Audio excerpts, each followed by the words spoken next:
I am coming to you looking absolutely ridiculous and deciding not to care about it. So please bear with me, but I'm trying to treat my hair right now because I don't know if any of you are New Englanders, but this up and down dry weather, like cold weather, then warm, I swear is like doing things to my skin. So today I was doing that and I also realized it was Wednesday and I like to post on Wednesday. So I was like, oh no, like, what do I do? And then I realized, like, you're probably in your pajamas too, so it's okay. But I am coming to you today from what I am now affectionately dubbing the Room of Doom, which is my craft room / spare room that, as I have expressed before, I just cannot get under control, and it's like slowly destroying my soul. But that's okay. I'm here. You're here. It's a mess. We'll be here together to go through what I have for this week's episode. I have a confession to make, which is that I lost my Crochet, guys. It happens so infrequently, especially with amigurumi, because, you know, it's just such a quick project, and like every time you like lose your Crochet, a good thing to do is an amigurumi because you just instantly have that gratification. But I'm just burnt out, I think. I think that's what's happening. And so I've been kind of battling that all week. I've been like mixed motivated on some stuff. I got some new ideas for patterns that I'm really excited about from a few things that I've been working on recently. So I'm hoping to work on those. Also, like, tomorrow is my birthday, which also means it's the end of February, which also means that I realized that I have really not done that much for my February goals. And I decided I'm going to give myself some grace with that. I definitely set a lot to do. I like went into this year super strong, and I had an awesome January, and even February, like I've accomplished plenty of things, but like I definitely set too big a list for the month. And I think it's important that I acknowledge that and establish some safe space for myself. So I'm going to roll some of those goals over into March. Maybe I'll recap what I did do in February, but it just doesn't feel that significant. But in losing my Crochet, I also like didn't get to do what I wanted to do for you guys, which was an Easter Makes episode where I go over a bunch of free patterns and things that I made for Easter. So I am hoping that I kind of pick back up on my Crochet and I release that for you guys either later this week or next week, because I have found a bunch of free ones. They're super cute and I think you guys will love them, and we have just about a month until Easter starts. So I was trying to think of what to do for today's episode, and I realized that part of the reason that I feel like I'm so unmotivated right now is because I feel so disorganized with my inventory. And that's crushing me a little bit because it's multifold, right? Like my craft room's a mess. I feel like I don't have space. I have all these unfinished projects. Like, I don't know where I'm going to put them. I know I need to finish them. I know I need to have this amount of inventory for the fairs I'm doing this year, but it just feels like I'm overwhelmed by what's going on. And since I have such a big gap in between these fairs, I feel like it's just kind of draining on me. But I realized that part of what was also contributing to that is like, I really feel all over the place with what I have made so far. So I thought today would be a good time for me to go through my inventory. And while I'm doing that, talk to you guys about something that I feel like people constantly are kind of questioning in all of the groups that I'm in on social media and stuff like that, and just talk about what my methodology is, and that is pricing. Pricing, I feel like, is a total hot button topic, and I have views on it that I think vary from other people, but also are a little bit the same. But if you were wondering some things that you should be thinking about with pricing, I just thought I would share what my thoughts are. And my thoughts in general when it comes to crocheting about inventory pricing. I think one of the things that I think is really important for you to think about when you are getting into your craft business is, what is your value? Like, what are your goals?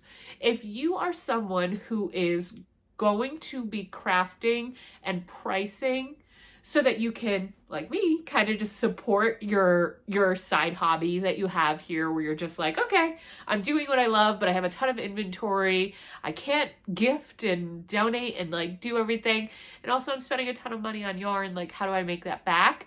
And your pricing for that, that's very different than someone that's pricing like, this is my supplemental small business. This is meant to help with my bills and help with my general way that I live my life every day. This is meant to be supplemental income to me, or primary income if you are a full-time crafter. I think people are going to come from two different approaches on pricing if they're doing that. I'm kind of like a meet in the middle for both of those things. Definitely my philosophy on how I price my stuff is that I'm doing this mostly as a hobby. I would like to move it to something that can really provide me with a good amount of supplemental income so that I don't have to work my corporate job every day. But that's not necessarily a reality for me based on the way I live my life. But maybe one day, you know? So I'm kind of, especially as I advance my skills, moving my price strategy to continue to align with my values. But very much, some of my values are that I really like the idea of people being able to afford handmade items, because I think that I'm getting so mad, guys. I bought this phone specifically so that I could do this, and I have just been running into issues after issues. But anyway, I forgot what I left off. But I think all I really wanted to say about pricing is it should come from your values. I think it's important that the handmade craft be shared with newer generations and everything like that. So I like to offer things, and I want to be conscious of people's budgets, which is hard in the handmade world because your time, it is much more time consuming. You do not get to use machine technology to crochet. And your time is worth it. Your time is absolutely worth it. But for me, I like to make sure that I can offer some things that people can have that are handmade, but not completely unreasonable. So I kind of take that into mind. Sorry. I'm crooked. But I kind of take that into the back of my mind when I'm thinking about how to price my items. I definitely have things that are top tier for pricing for me that I feel like, hey, this is a price truly for a little bit more of the time and the materials that it took to go into this. This is a quality handmade item that I can charge a little bit more for. But I like to balance that by having things that are priced lower. But still reasonably, because I don't want to undervalue the entire market by selling things at a cost prohibitive price. Like, if you're not even covering the cost of your materials and you're selling something for $5 that somebody else is selling for $15 because they spent the money on the materials, you're kind of undercutting the market. So I do, for me, that's important that I don't do that to other artists. But it is also important for me that I offer things that align to my values, which is some things that are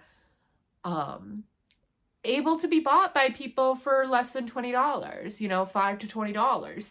I also think that just as a marketing and sales strategy, this is really, really important. Everybody always asks a lot of pricing questions. It is hugely important to have things on your table that are at different price points. And it is really important for you to have a lot of low priced items because the turnover on them is so quick. And, it's hard to do that. Maybe that's not your philosophy, but I do think that you're going to sell a lot more if you have a variety of sized and priced items on your table to sell. So that being said, also having that variety of items, for me personally, it allows me to charge a little bit less for a larger item and still feel like Okay, so I'm now coming to you from a different phone because this stupid thing has once again told me that there's not enough storage space on it, which is absurd, like absolutely absurd. I don't even have 100 pictures on it. I don't understand. So I think I have to go to the store and figure that out. But until then, apologies because there's probably a change in the quality of the video, which I'm probably going to do a poor job of editing anyway. So whatever.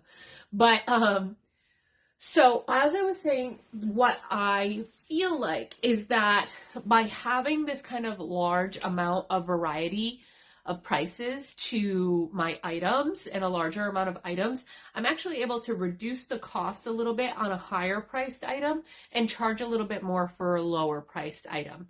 And so I kind of view all of my stuff in almost this like totality of my inventory view, right? Like, that's, I think, one way that you can choose to approach. There's definitely plenty of other ways, right? People do a few different things that I don't necessarily believe in, but like a penny a stitch, some people will do. I don't think that's necessarily fair to the complexity of the work. Like maybe they do adjust that for whatever it is that they're making, the complexity of it.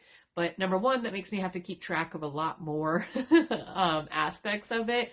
And I don't necessarily want to do that. So there's that penny a stitch method. There's 3 times the cost of materials a lot of people will do. I also don't really believe that because I tend to buy, like, the materials are not that expensive. If I were to make a 20-minute chicken and I spent less than $1 on my materials in total, like, I don't want to charge $3 for that item. It's worth, at least $5. So I do kind of keep that. I don't really love that method either. I do think probably the most fair one is to choose an hourly rate that feels good to you and to account for your time in that way. That one's also a little bit tricky for me. Like I might put my projects down and it's like I don't want to go through, this is a labor of love. I don't want to make it a ton of work.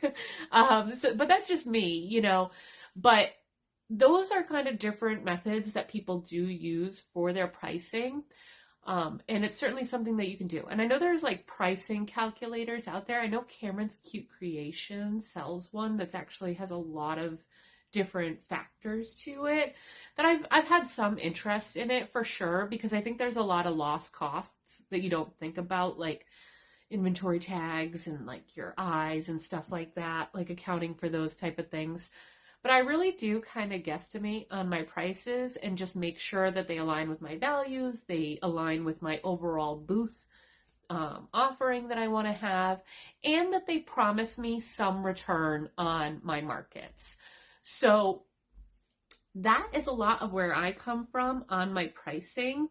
And I don't know how helpful that is to people, but it's just something to kind of keep in mind. I think it's a very complicated question for a lot of people, which is fair because you also have to think about your area market, right? Like you have items, are they going to sell? Because at the end of the day, that's what we're all here for. Like you don't want your inventory to just sit there. So it's a delicate balance between pricing for value and pricing to sell. And so if it helps, those are just kind of some of the things that I keep in mind for my offering. It also matters like where you're going to sell. Sometimes I have higher priced items and I will list them on Etsy at a higher price because if someone is willing to spend it there, it matters a little bit less to me that I've priced it higher because I'm not immediately turning it over at a market, right? Like the value is there. If someone wants to pay for it, Etsy is where they're going to find it. But if I'm in a market, I'm really there with one intention, which is inventory turnover. And so that's what I'm going to focus on. So that being said, I have so much inventory and I have decided that I have a few different ways that I want to go into my markets this year that are different than how I did it before. I used to kind of the night before the market go through and look at all my inventory, organize all my inventory, price tag all my inventory. And let me tell you, when you're setting up for a market for, that's going to be an all-day thing and it's going to be exhausting and you've already stayed up every night all week looking at your inventory and building your inventory, I should say. It's like the last thing you want to be doing is to like go through a bunch of random things.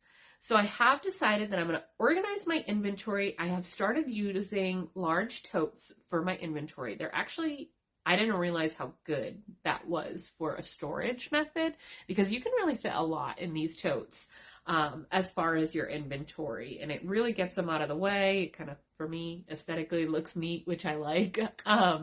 But I have decided what I'm going to do, because I generally have certain price points, is just have one bin per price point, and that way I can just kind of, I can quickly inventory it. I can quickly update my Excel sheet to be like, oh, this is all I have for $12 items, all I have for $15 items. I can go through that a little more easily. I'm going to pre-tag my items that I want to price, because number one, I usually forget what I decided on for a price point by the time the market comes along.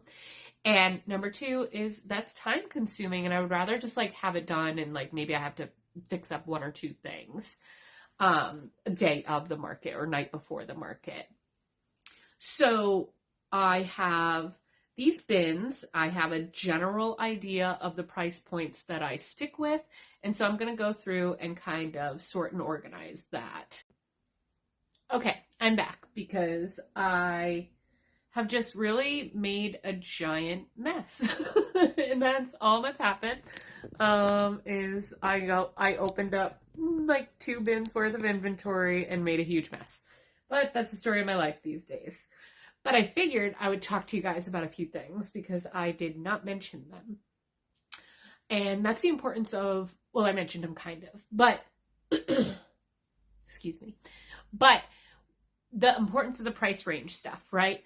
I talk about this in one of my other videos, but it's important that like when you are setting up your booth that you have a couple of like statement pieces. I think those examples of those are like these big dinos, right? For me, I very comfortably sold this dino at $40 in my first year of markets. A similar one, not this one, obviously. I probably will price this one at $45 at my future markets. I do think I can get a little bit more for it. I do think that's fair because this is actually, as adorable as it is a time-consuming project, so I'm probably underpricing a little bit, so I might just throw an extra couple dollars on there. But like having big statement pieces draws people into your booth. So you definitely want to have those. You want to have them high to have people kind of see across the room and be like, oh, wow, what's over there?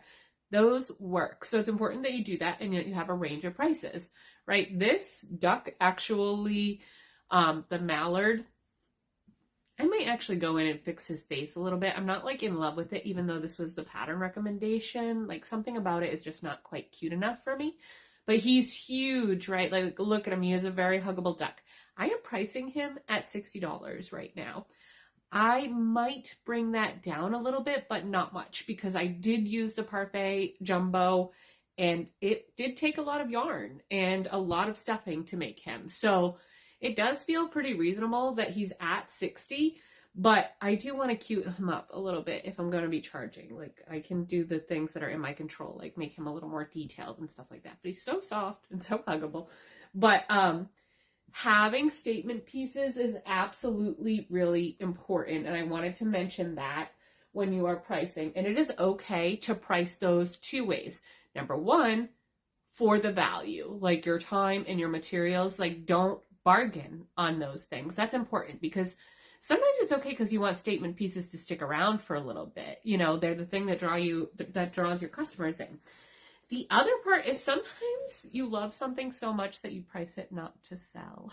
I think we're all guilty about that, right? Like we put a lot of our time and attention into it, and it's not something that we want to get rid of so easily. So that's okay too, to have that as part of your pricing model. And 1 or 2 items like that in your booth, again, are okay because those pieces are probably your attention grabbers anyway. So it's okay to keep those in your booth. So that's okay, right? To keep them around, to keep them drawing people back to your booth, to keep them there just because you love them. That's okay. I really have a price range on my items from about $5 to $60 is, actually I think I have a bunny that I priced at $65, which is probably my highest priced item for what I'm bringing in my booths. I think $12 is probably my sweet spot on a lot of my items that I have here. But that's basically where I'm at for pricing. The other thing is I don't like to make a ton of seasonal inventory because if it doesn't turn over, you're stuck with it, right? Until next year. And then you gotta like either decide if you're gonna sell it or gift it or whatever it might be. So if I'm gonna make something seasonal or something that is holiday based, I might try to make that a little more generic because it does tend to stick around if you didn't sell it. Like my Valentine's market, I didn't sell anything because of whatever, that whole situation that happened. But I do feel like a lot of the items that I made for my Valentine's market can actually be sold year round. Like the little heart, adding that doesn't seem like that was that big a deal on a lot of those item pieces. So just for example, I'm pricing Hello Kitty here at $45. I think that's fair. I think that's very fair for her. She was a lot of piecework. The materials cost, I think that's very fair. She is, I would call her a statement piece, but I also think that she will flip. I absolutely think that she's going to sell when I get her to market in front of people. So that being said, I have cleared out 2 big bins and 2 little bins. And so I've decided what I'm going to do is make an entire bin of $12 items because I do think I have a lot of that. And I kind of like I kind of set up my inventory so I understood what I had for a price range. And so I think I'm going to sort so that everything that's over $25 is just in one bin. Those tend to be my big items anyway. Those are also the only items that I'm going to individually tag. I am not tagging anything that is, I'm going to say $25 and below. I'm going to just put a sign out for them. The larger items, I am going to tag them with what I want to sell them for. So I have my large bin. I'm putting my large items in there. I actually didn't tag my jumbo mallard. Just in case anyone is interested, I know that there are lots of different price tags out there and like ways you can customize your own price tags. That's cool. If that's something that you want to spend your money on, do that. I'm trying to kind of limit some of my costs right now. So I use these little price tags that I found at the Dollar Tree, and it comes in a pack of 30 for $1.25. I think that's very fair. And that's what I'm using to price to tag my larger items. I decided on $55 for him. I would like him to move just because he's taking up space, and $55, it's probably 2.5 times the materials cost, and this was not a very complex project. So I do feel okay that in the average, $55 for him, he's probably going to go to someone that absolutely loves him. So I would like to, I make up that, this is very bad business advice, but I make up that little bit that I lose on actual money with the joy of giving that to someone who actually wants it. So anyway, and $55 is not insubstantial. That's like, a lot of posh yarn, which I've been newly addicted to. So that's it. So now he's tagged. I'm trying to be good about this as I go. I also have these larger cats that I made for Valentine's Day. I did price these at $40. Same thing. Bigger materials cost because of them. And I also paid for the pattern, so I try to work that into my pricing. I also think that these will sell. People love cats. I think I've mentioned it before. People love their cats, and they're one of my largest inventory turnover items. So I do think these will sell. There is a little bit of business sense in that I'm probably pricing them maybe a little bit more than my time. I guess not that much, honestly, especially when you factor in the materials cost. But I still want them to turn, so I am going to price those at $40 each and see how that goes. If it sticks around for a few markets, sometimes that's okay, but sometimes that's also an opportunity to revisit your price points. Maybe that's not the ideal price point for your market. I don't know if I mentioned this, but one thing to really keep in mind is that everyone should do what works for them, because your rural market and what people have for disposable income is really the same as some other bougie type market where everybody is there and kind of has a little bit more to spend and would rather that money, you know, go to supporting small businesses and stuff like that. Like, there's no judgment on any of that in either way, but there is an awareness that you need to have of your market that you're selling to and what's going to get, in the end, you turnover. So it's important to kind of keep that in mind, because everyone can give all the general advice that they want, but what works for them might not work for you. And I would say, unless you are severely hindering the market by selling, or yourself, by selling at a price where you are not recovering your time and your materials money, then you should do what works for you. You should do what aligns to your values. You should do what your market dictates. I absolutely think that that is the case. So anyway, you know, sometimes I feel like I'm being a little preachy, but I know that sometimes people are here for advice too, and that's my advice. So that's what I'm going to just put out there. These turtles, I am pricing them at $45. I used to sell turtles like these for $20. It was not worth it. They take time, right? And these, I might have some that I'll still sell for $20, the easier makes for a larger turtle, but these definitely take time, and especially if it's something like a specialty turtle. This is Crochet by Jenna, by the way. And she does have a free tutorial for this strawberry turtle in case you were interested. But the specialty turtles, I feel like those are definitely worth a little bit more. So don't be afraid to put a higher price tag on them. I might be overpricing it at $45. We'll see. We'll see at the market. I am being a little more ambitious with these. I have two. Actually I have three. This was a blueberry turtle. I think I actually made the blueberry pattern aspect of it myself. I don't recall.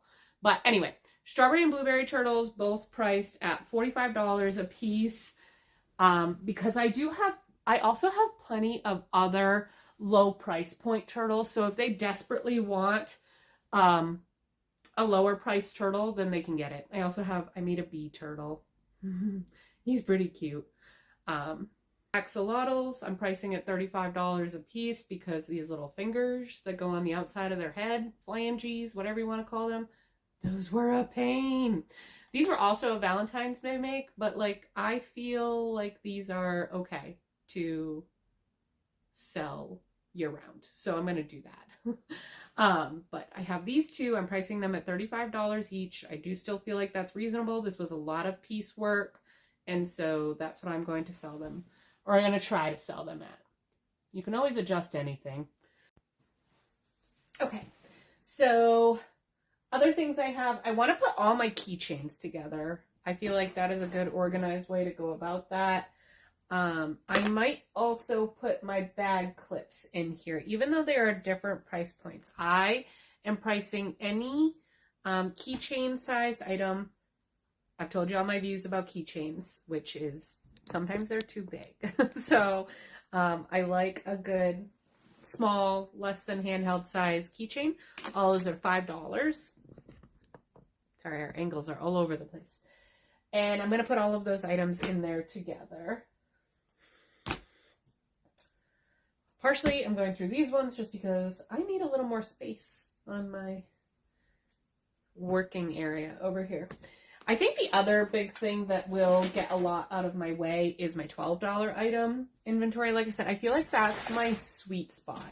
It's enough that I feel like no matter what the materials cost, like with a $12 item, you're probably not spending more than $2 on materials. So I feel like I get 10 bucks for that. And usually for me, that is a 20 to 30 minute project, which means that I'm making an hourly rate of about $20.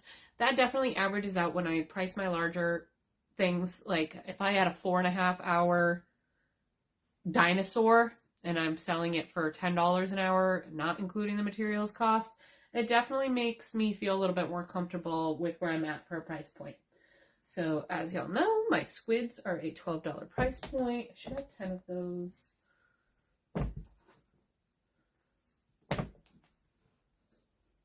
Apparently I have 8 here. I have other bins.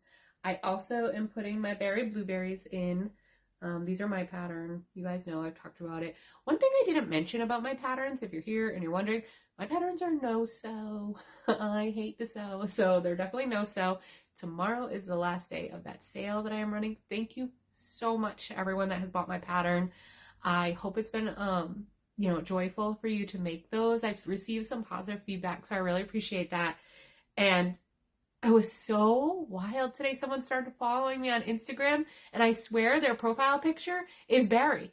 So I wanted to reach out to them, but I didn't want to be a freak, you know, but such a huge compliment, and I appreciate that. But I wanted to mention tomorrow's the last day of the pattern sale, and that these are no-sew, as is Sammy Sunflower.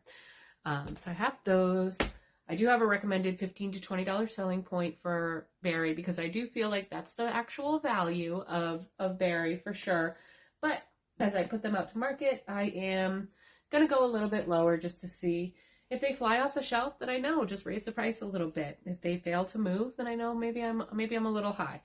But I don't think I would sell Berry for less than $12. So these are $12. I am torn on the Leggy Frog sale price. The small, oh, I think I did say this is going to be a $5 item. I feel weird about that. And sometimes if I feel weird about it, that means it's not the right choice for me. But I have small Leggy Frogs and I have a larger size one. And I was thinking $5 and $12 just because I don't have a lot of $5 items. But I don't know. I do feel like there is a little more value to this Leggy Frog. And maybe I'll compromise. Maybe I'll do like 8. But I do feel like maybe 10. I do feel like maybe 10. No, I'm going to go with 8. I'm going to go with an $8 price point. You guys hold me to that. But, okay, so I have that. I have more $12 items. I actually have a whole bin I haven't even opened yet that's like pretty much all $12. $12 and $15 are two of my sweet spots. Here's a whole bunch of 5. Here's 8s. Let's talk backpack clips for a minute. I see people sell them for $5. I don't think that's okay. I think that they tend to be worth more if they are backpack clip size. Like, to me, this is a backpack clip item. I have to add the backpack clip. It is still handheld size. It did take me a little over 20 minutes to make. If someone were to buy this in a store, they would easily pay $8 to $10 for it. So I feel like charging $8 to $10 is okay. And I think I'm going to go firm on a backpack clip price of $10, regardless of the clip. I have like these little piggies. I have this, I have lambs, and I have a whole bunch of like heart backpack clips that I'm going to stick with. So that's it. I think that's all I'm going to make you guys stick around for. I don't even know if this was that helpful, but basic takeaways, right, are that pricing should be what works for you and it works for your business model without being undervaluing to yourself as an artist or to the market as a whole, but should align to your values as far as what you're looking for when you sell. Don't be afraid to sell for more if that's what you want to do. But if you're looking to turn over, sometimes that means you sell for a little bit less, and that's okay too. If your world is perfect, then you can sell for what you're valued at and still get a lot of turnover. I'm sure that there are markets like that. I have not found the sweet spot yet for that. So it's very much like that process is there for me too. But those are, I'd say, general strategies on pricing. For me, it really helps to average out when I have a larger item and a bunch of smaller items. I can kind of undercut prices in some areas and charge a little bit more in other areas and still feel like I am getting an overall value for what I am doing. So I realize this isn't direct advice, but if you have similar items, like I am in the New England area and that is what I'm thinking, I honestly probably could charge more. People tell me that. And I am slowly creeping up, but it is a confidence thing too.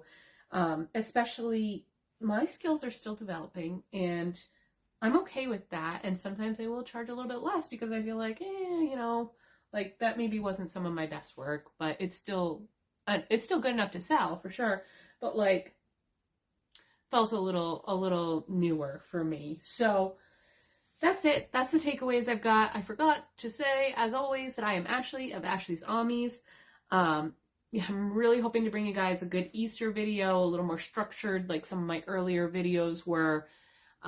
But I just figured it's Wednesday, and I told myself that I would check in with you guys on Wednesdays, and I wanted to do that. So thank you so much for joining me. I hope if you like the content that you like and subscribe and comment. I love, love, love talking to you guys. So definitely feel free to comment. I will respond probably sooner than you would expect. But it has been such a joy talking to you all. And if you have any questions about anything at all, please, please, please feel free to reach out. All right. Bye.